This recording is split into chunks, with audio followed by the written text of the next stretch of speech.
La liberté de la presse. Qu'est-ce que ça veut dire? Est-ce que ça veut dire le droit de presser des trucs? Est-ce que ça veut dire le droit d'être pressé? Ou est-ce que ça veut dire le droit pour les médias de travailler en toute indépendance? Eh oui, c'est la dernière réponse la bonne. Mais ça, je suis sûre que tu l'avais deviné.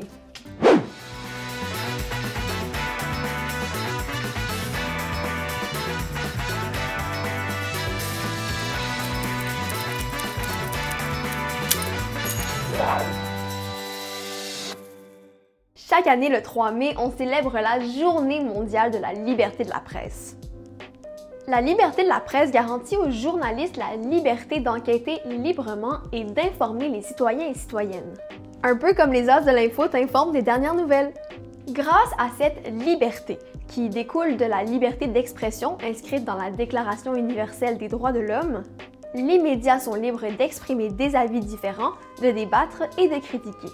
Regardons ensemble pourquoi c'est si important. Protéger la démocratie. La liberté de la presse est une condition essentielle à la démocratie. Tu sais ce système politique dans lequel on vit où on peut voter pour nos dirigeants? Prenons un exemple. Tu viens d'avoir 18 ans et tu t'apprêtes à voter pour la première fois. Sur Internet, tu tombes sur une vidéo d'une politicienne qui te dit que protéger la planète est sa priorité numéro 1. Tu aimes cette idée et tu te dis que tu vas probablement voter pour elle. Dans un pays où la presse est libre, les journalistes vont aussi voir cette vidéo. Ils vont ensuite poser des questions à cette politicienne, faire des recherches, vérifier ses propos. Ils diffuseront ensuite les résultats de leur enquête. Peut-être qu'en voyant leur reportage, tu réaliseras que la politicienne n'a en fait aucun vrai plan pour aider l'environnement et qu'elle veut juste attirer des votes. Dans ce cas-ci, la liberté de la presse t'aura permis de faire un choix plus éclairé, plus informé au moment d'aller voter.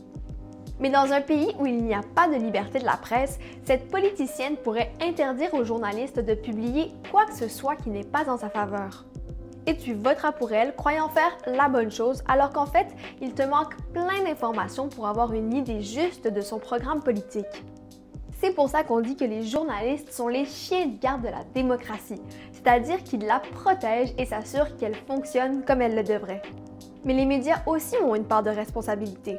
Avant de publier une information, un journaliste a le devoir de s'assurer qu'elle soit vraie en vérifiant plusieurs sources. Bref, la liberté de la presse ne signifie pas qu'ils peuvent publier n'importe quoi.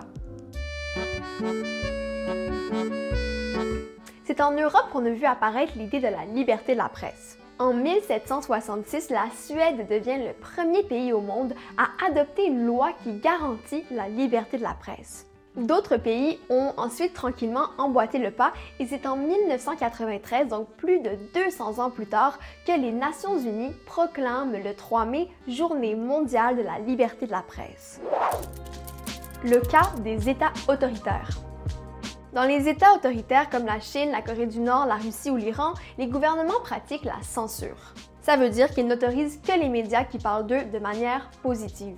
Les journalistes qui osent défier cette règle peuvent être emprisonnés, perdre leur emploi ou même parfois pire.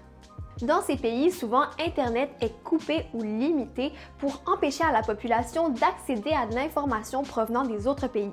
C'est comme ça que les gouvernements manipulent leurs citoyens et citoyennes. Sans liberté de presse, difficile de se faire une opinion sur son gouvernement et d'exiger des changements. Et voilà, tu comprends donc que la liberté de presse est un droit précieux. Et en consultant des médias, tu contribues toi aussi à protéger ce fameux droit. Merci!